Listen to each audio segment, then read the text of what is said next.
PRM atraviesa una crisis interna y de imagen en la ciudadanía.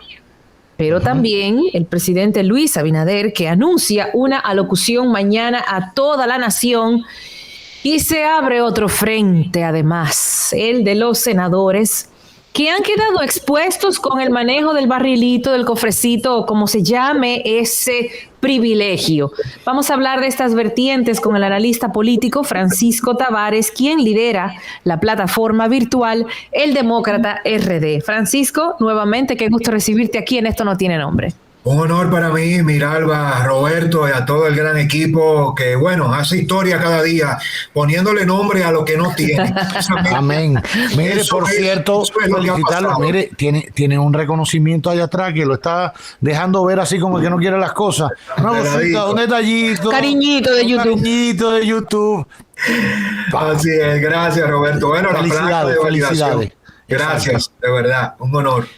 Cuénteme, hablemos un poquito de esto del PRM, discurso mañana del presidente, el lío que tiene adentro. He visto videos en las redes sociales, un hombre hablando al presidente del partido, a paliza. Mire, el que usted tiene al lado tiene las mujeres, esto, lo otro. Lo que se le ha armado, mírame y no me toque. Cuente usted. Bueno, hay mucha tela por donde cortar, Roberto, Miralba, y si iniciamos por ahí hay que decir que el Partido Revolucionario Moderno no se puede explicar como una organización con vida propia si no analizamos la historia de cara al PRD. El PRM es un desprendimiento del PRD y eso conlleva que no tenga una cultura partidaria que obedezca a una doctrina propia, a una identidad propia.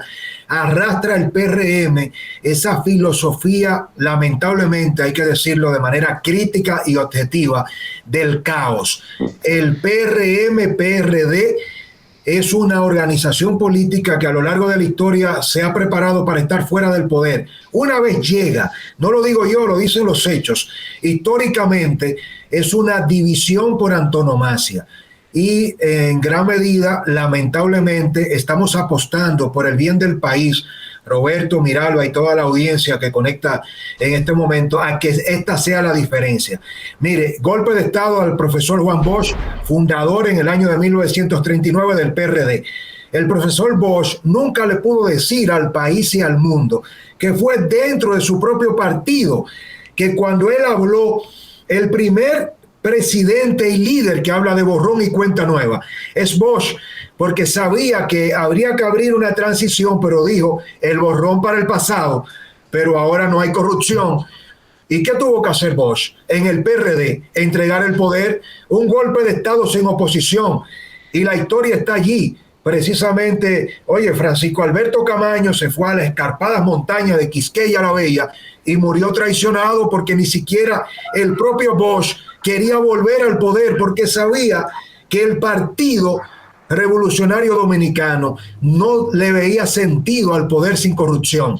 Bueno, de hecho, termina abandonando el partido y creando su propio partido. Y creando al PLD. Si no es suficiente el referente del 63 y el golpe de Estado a Bosch, vámonos precisamente a lo que pasó en el 78, a finales de los 12 años de Balaguer. ¿Qué pasa con don Antonio Guzmán Silvestre? Un presidente que termina, usted puede, respetando la memoria de don Antonio, inducirle el tema del suicidio presidencial a un evento que desencadenó previo a una crisis emocional, algunos vaivenes del presidente, pero el detonante de todo esto es la corrupción y los ataques de Jorge Blanco, que le garantizó a don Antonio, a su propio presidente dentro del propio partido, que el primer decreto iba a ser meter preso a su familia y procesar a sus cercanos. Y bueno, había una crisis de base o no, pero la división y todo lo que presupone históricamente hablando que un presidente le pueda dar continuidad dentro del partido a la obra de gobierno, terminó con el suicidio del presidente don Antonio Guzmán. Jorge Blanco salió preso en el 82. Hipólito Mejía, recordemos, para dar un salto en la historia, en el año 2002-2003, terminó diciéndole a todos, júntense todos, a Milagros Ortiz Bosch, Tirso Mejía Ricard, a Manuel Esquia Guerrero, a Ramón Alburquerque, júntense todos que les gano a todos. Se dividió el partido, el país y el gobierno con la crisis bancaria encima. Ahora, lo que está pasando con este referente histórico no nos debe sorprender. Carolina Mejía, la alcaldesa, una gran dama, tiene su proyecto presidencial. El ministro de la presidencia, Lisandro Macarulla, representa a la familia Vicini, que tiene a David Collado con su proyecto presidencial. De repente tú miras a Paliza, que es el que está más alineado, y Paliza está más interesado en no descuidar su cuota de poder dentro del gobierno que en manejar el PRM. Entonces, dentro del propio PRM, el presidente tiene la tarea difícil de armonizar. Y hacia afuera, con Danilo y Leonel, se completa el palé, como diríamos en buen dominicano. Sí, yo creo, me parece brillante tu análisis, que a eso hay que agregar lo siguiente. Lamentablemente, por más que lo repetimos, no aprendemos de nuestros errores en el pasado, pero tampoco miramos a nuestro derredor para ver qué pasa con el resto de nuestros competidores y su experiencia. Si un problema tuvo el PLD en todos sus años de gobierno consecutivos, ¿no? Pensando en los años consecutivos, fue que no supo en su momento, independientemente de otros errores que los conocemos y todo, fue distinguir entre el rol del político y el partido para ocuparse del partido y el rol del funcionario. Entonces ellos, por decreto interno o decisión interna, dijeron: todos los miembros del comité político tienen que tener una posición. Todos. Yes. Y unos entraban y otros salían. Jaime David fue el que menos estuvo. Selman, cónsul en Washington, en Nueva York, después vino ministro de Cultura, y así. Vidó, que ya estaba muy malito, pero así todos tenían todos los miembros del comité político. ¿Qué implicó eso? Que nadie se ocupó del trabajo político del partido. Y fue eso lo que llevó a perder al partido, porque no habían hecho trabajo político. Pensaron que solo dando plazas y posiciones en el tren gubernamental era suficiente y se olvidaron del trabajo artesanal de lo que es una estructura política. Por eso, cuando terminaron y salieron echados de Palacio, que hicieron el primer congreso, comprendieron esa situación y dijeron: en lo adelante, si volvemos alguna vez a Palacio, ni el presidente del partido, ni el secretario general, y creo que otras posiciones, pueden acceder a puestos en el Ejecutivo, porque es lo lógico. Y eso es lo que le pasa al PRM, entre otras cosas, que es tanta la vorágine que tienen de trabajo entre su inexperiencia en el gobierno, que no le dedican el tiempo que hace falta a las bases del partido para explicar y hablar. Y sé que Paliza visita los fines de semana y va, pero eso no es suficiente. Carolina es secretaria general del partido y está bregando con una capital y un distrito nacional de locura, y Paliza, y así. Entonces, véanse en ese espejo para que no repitan la experiencia del PLD. También el PRM tiene el tema del empleo. Yo realmente, con todo el respeto, yo sé que cada partido lucha por llegar al poder. Bueno, por el librito debe ser para poder implementar su concepto de nación, lo que tienen. Al final hacen lo que puedan, lamentablemente, porque faltan ideología, falta todo, y hacen lo que puedan. Pero yo defiendo que se respete al que ha hecho carrera administrativa, que ha estudiado, que se ha superado en la posición, porque eso profesionaliza al servidor público, sea de donde sea del litoral que sea. Eso de que porque yo gané me tienen que dar un puesto, yo ahí difiero un poquito. No, porque hemos criticado muchas veces todas las botellas, todo lo que hizo el PLD, llenando, a veces había en un puesto 3 personas asignadas a una misma silla y se lo distribuían en el día. Eso es lo que queremos de nuevo, y que siga saliendo de nuestro bolsillo. Yo creo que no. Yo creo que no.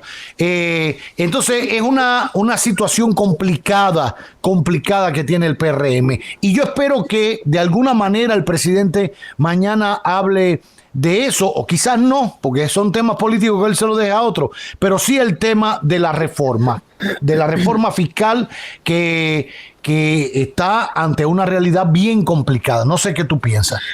Bueno, brillante, Roberto. Muchos aspectos interesantes que tocas allí. Habría que poner algunas pinceladas. De mi punto de vista, el PRM es una organización política análoga que no se preparó para la transformación de los nuevos tiempos.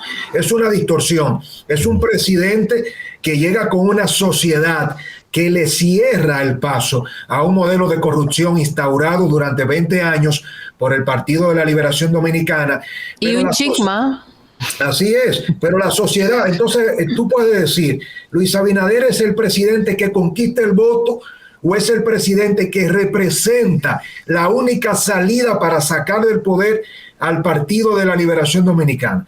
Ponlo del lado que tú quieras. Ahora, lo que tiene más peso desde mi punto de vista es que el PRM es una organización política que creció y persiguió el poder replicando las mismas promesas que sustentan el modelo de corrupción del PLD. En palabras llanas, el PRM no puede transformar el modelo de corrupción e impunidad porque eso le quita sentido de haber llegado al poder. Los PRMistas ven a Luis como un presidente que los traiciona, porque tú no puedes meter preso a los miembros y familiares de Danilo y por otro lado nombrar a los PRMistas para que repliquen la misma búsqueda de corrupción.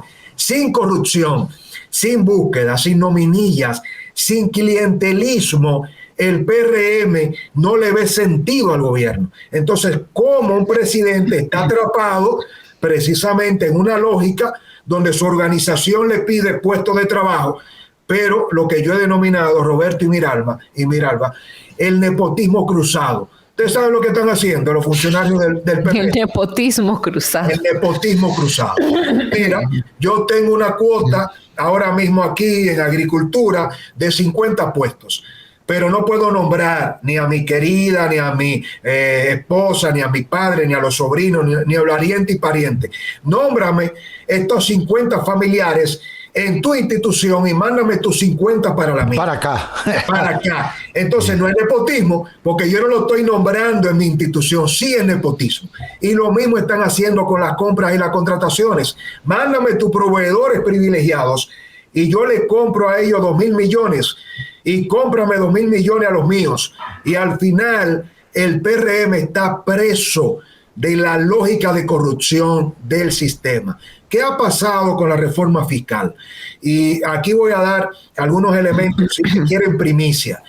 El presidente Luis Abinader hizo un globo de ensayo, filtraron el borrador de la reforma para medir cuáles puntos, si gravar el transporte de carga tenía menos cuota de rechazo político, si poner un 16% de ITEVIS a los cereales, a los pescados y mariscos era más aceptable. ¿Qué pasaba con el tema de los colegios y universidades privadas? Al final, en la medición que se rescató de allí, termina provocando una doble filtración. El presidente y su equipo pone a correr el borrador, se da cuenta del amplio rechazo de todos los sectores y hacen un diseño, que es de lo que va a hablar el presidente, de reajustar el gasto fiscal, reduciendo exenciones, empezando por senadores y diputados. Ustedes saben lo que hacen los senadores y diputados, Miralba y Robert, que se ponen de acuerdo y la Comisión de Hacienda filtra la comunicación en el día de antes de ayer y el Senado prepara una partitura traicionando Victoria Yep, información de Estado que tenía del propio gobierno. Ay, y provoca que se adelante el discurso del presidente.